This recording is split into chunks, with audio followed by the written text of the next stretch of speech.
Hi Virgos, it's Nick. I hope you guys are doing good. So for all my Virgos, Sun, Moon, Rising, we're now covering your weekly reading for November 14th till the 20th. As you probably saw on the thumbnail and in the title, what's going on in the sky astrologically for all of us this week.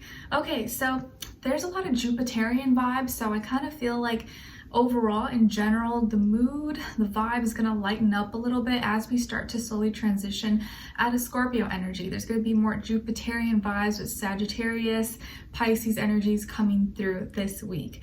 Okay, on the 16th, we have Venus moving into Sagittarius, so this is going to make us feel more drawn towards people, places, things that give us a sense of or make us feel freedom, adventure, fun, excitement, travel, spirituality, and wanting to kind of get out of our bubble and try new things, do new things, okay? Then the next day on the 17th, we have Mercury entering Sagittarius. And as you know, Gemini and Virgo are home in Mercury, or Mercury's home in Gemini and Virgo. So, and Gemini, Sagittarius is opposite of Gemini. So Mercury doesn't do so good in Sagittarius, and this very much so gives me the vibe of like, don't ask me for my opinion because I'm gonna give it to you straight, direct, give you the truth, and you may not like what I have to say. So I feel like Mercury and Sagittarius may make people like be a little bit opinionated and you know, say things a little bit more aggressively or just straight to the point and not really care too much about your feelings or you know, and if it doesn't have like a meaning, reasoning, purpose, or I can't see and feel what you're trying to tell me, it's going to be whoop, in and out the other. I'm going to be mentally checked out. Mercury and Sagittarius can be kind of very flighty, harder to pay attention to conversations or thoughts and communication.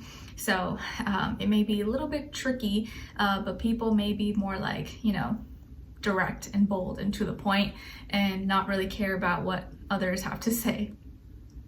Then on the 20th, we have Vesta moving into Pisces. So Vesta is an asteroid. So this may kind of influence us a little bit to have more devotion, commitment, organize our dreams, creativity, spirituality, love, relationships, all things Pisces related. Okay. All right, so we're going to be covering a little bit of health, work, and love. I'll have the link to the extended reading below in the description box if you're interested afterwards. If you'd like to follow me on my Instagram or TikTok, it's Nicloves with 2 eyes. I think it's all linked below. I also have a second channel called Nicloves XO. I try my best to post whenever I can. Very soon, there will probably be content coming soon, so you can subscribe there if you're interested or want to stay up to date with like my personal life and things that are happening. And then I also have my poetry book, My Heart's Voice, available on Amazon, also linked below if you want to check it out. Okay, all right, my beautiful Virgos, let's get straight to your reading. So we're gonna start with health, then career, work, finances, and then love, dating, relationships, or just a relationship in your life in general, like friend, family. Doesn't have to be just love, okay? All right, so when it comes to your health, my dear Virgos, for this week, I really feel like you're doing the things that are hard. You're taking action, you're not slacking off, and you have your goal, your vision, and you're gonna get it done. So this, I can see you like working out this week or working out, and that's your way of like relieving stress, and you're just like, oh, like I'm so frustrated with something else or in my personal life, I'm gonna go work out, and just like makes you feel a lot better. And you actually end up having a better workout because you're pissed off or because you're stressed, and it just helps you release certain endorphins and actually be in a better mood. So I see you kind of getting things done, taking your health more seriously or as a priority, and doing the things that are hard. Like I see you lifting weights or going a little bit harder when you run, or you know, whatever it is that you do as a physical activity. I also see that you could be craving more hot foods, either temperature wise, but even like spiciness. Maybe you are craving like spicy foods or hot foods. You're gonna drink more soups possibly. I know I've been craving more soups because it's starting to get cold or a little bit colder. Okay, and I just see you really taking charge of your body and feeling like you're in charge and leading the way. There could be a fire sign in your life that's helping you or guiding you, giving you advice maybe. Maybe it's your trainer, your dietitian, or someone, a friend. But this fire sign could be more masculine energy. It could be helping you with your health or influencing you to make better choices and decisions as well. Or this is just your energy right now with your health. You're taking charge, you're getting things done. You're just like, this is gonna make me feel better. I'm gonna do this, okay? Then when it comes to your work, school, career, and finances, in this area of life, you are taking precautions. You're like on defense mode. You're protecting your assets, you're protecting your values. You're not trying to take any big risks or do anything crazy. You're just protecting what's yours, like, you know, whatever money you have saved or the things that you are doing. You're trying to like keep it just intact and not let anyone ruin it or get in between. You're being really precautious about things this week, and maybe you feel that way because there could be people around you who you feel like maybe are trying to take your spot or take your position, and you're like, no, that's not gonna happen.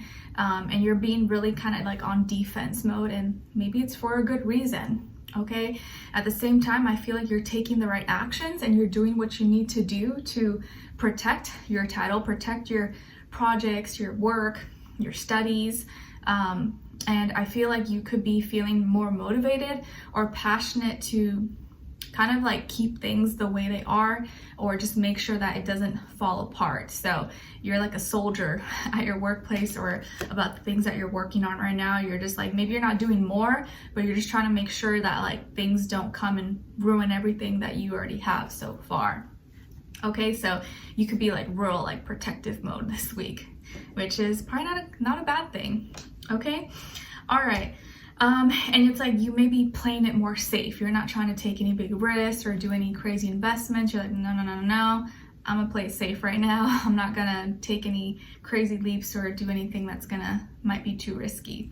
Okay, all right. And then when it comes to you're not gonna be afraid to speak up if you need to, if necessary. You're gonna express yourself, because I just feel like this week, like no one better come for you or test you, because you will react. You will be like, what?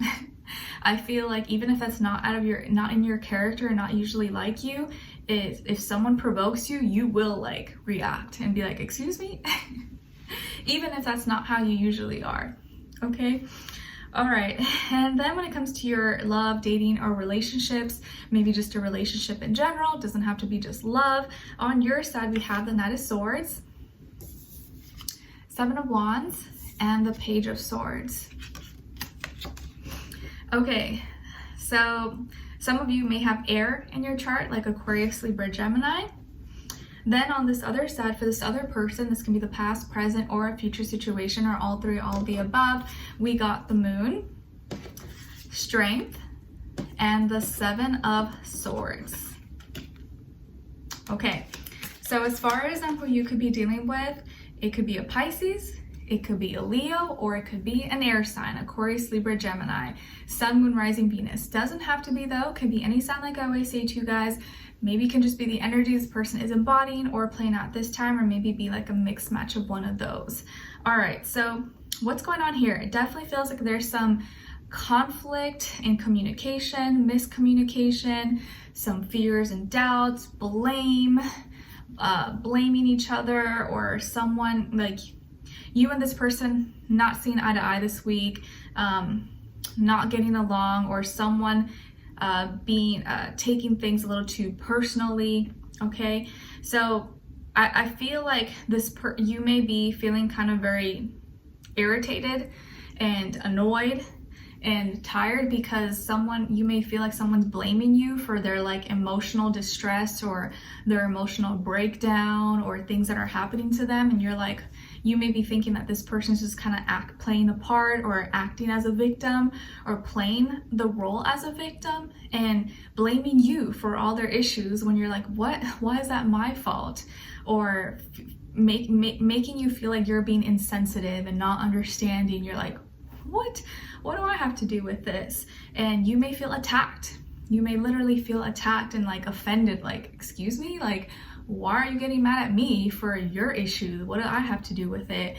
And they may be blaming you or accusing you of not being sensitive, not listening to them, or or they may have lied about something and it gets exposed and they're like, oh, that's why I lied, because it's your fault. Like, they're playing the victim role, the victim mentality, and now blaming you for any faults that they have or that they're going through, or feeling like it's your fault and pointing the blame, the finger, and you're like, what did I do? Or like, what are you talking about? And just you defending yourself and questioning them, or maybe like doubting them, is them feeling attacked. And so they feel the need to point the blame, the fingers at you. And you're like, wait a minute, this does not make sense. So you're coming at them from like a logical perspective, practical, and you're just talking normally, but you're trying to like get the facts straight. But you trying to actually like get the facts straight and get to the root cause is bothering them. And they're like, oh no, they're just like emotional. They're super emotional in their feelings, and they have a lot of pride and ego. And that it's part of the reason why they're blaming you, because they don't want to take accountability or take blame or anything. They don't want to be self-aware.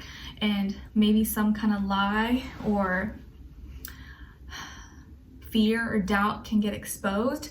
But instead of like them owning it or maybe admitting to it or apologizing, they're instead going to play the victim role and maybe blame you or say that you're being insensitive, like, oh, this is your fault, I wouldn't have had to lie if you didn't do this, or this is how I always felt, but I couldn't tell you because you would judge me, or something like that. And you're like, what? Like, no, you can't blame me for your issues.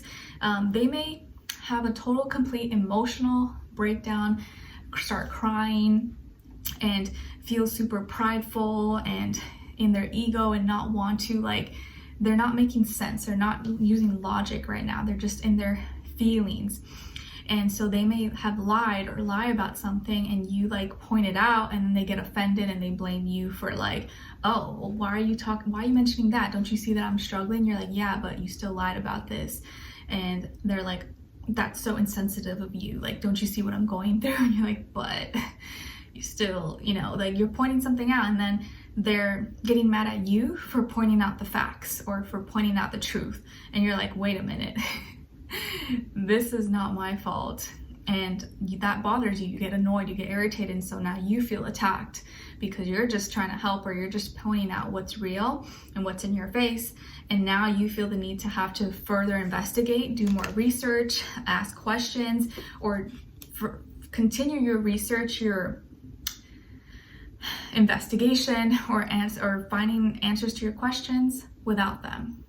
And so I feel like you're going to be doing some Googling, searching, or trying to find some clues, some facts without them knowing, because it feels like they're not going to want to talk, or they're not going to want to cooperate with you, and you want to get to the bottom of things because you know that there's something missing, or maybe there's something that they're not exactly telling you, and they're just kind of using things as a scapegoat or playing the victim role. Your reading is by far the most complicated and confusing so far, and that's how I felt last week about your reading, Virgo. So I don't know what's going on. There's some weird energies, but if this reading was for you or it resonated, I think you will understand what I'm trying to say. And if it wasn't, then it's okay. Maybe it wasn't for you, but it was a little confusing, it was a little out there. So I think you guys may be dealing with some strange energies right now, and I'm sorry if that is you, but let's talk about this further and go into the extended and see where this person's energy is at. What are they thinking? What are they feeling when it comes to you? What they don't want you to know, and maybe you should know, and what their next action move will be towards you, and then also your advice, okay? So we'll continue on an extended. Link will be below. Hopefully I'll see you there. If not, I'll see you for our next reading. Take care and wish you guys all the best. Bye.